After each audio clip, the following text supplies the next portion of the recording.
আজ রান্নার চালটা একটু বেশি হয়ে গিয়েছিল, তো ভিজিয়ে রেখেছি অনেকক্ষণ।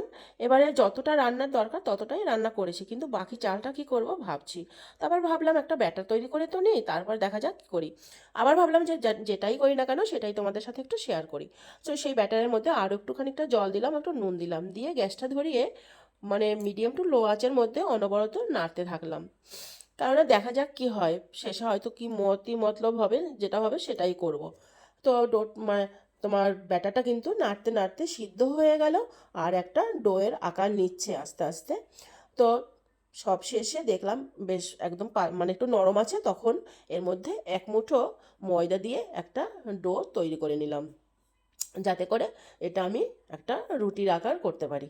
তো যখনই এরকম ডোটা শক্ত হয়ে এলো, তখন মনে হলো তা হ্যাঁ একটা রুটি করে ফেলি, আর সেই রুটিটাই তোমাদের সাথে শেয়ার করি।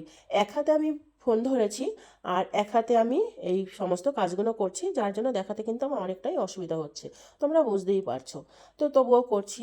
তো দয়া করে তোমরা একটু ভিডিওটা দেখো, আর কেমন লাগছে সেটা একটুখানি বলো। আর যদি কেউ নতুন হয়ে থাকো প্লিজ আমার চ্যানেলের সাথে তাহলে তো আমাকে একটু হেল্প করো, মানে সাবস্ক্রাইব করে।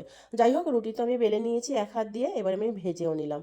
এতটা যে সফট হবে আমি ভাবতে পারিনি, কেননা আমি চালের দিয়ে মানে সিদ্ধ চাল দিয়ে আগে কখনো রুটি করিনি। যাই হোক, তোমরা যদি কেউ করে থাকো আমাকে কমেন্ট করে জানিও, আর কেমন খেতে হয় সেটাও বলো। আমার কাছে কিন্তু ভীষণ ভালো লেগেছে, আর এরকম ভালো হয়েছে যে আমি পরে আবার করব।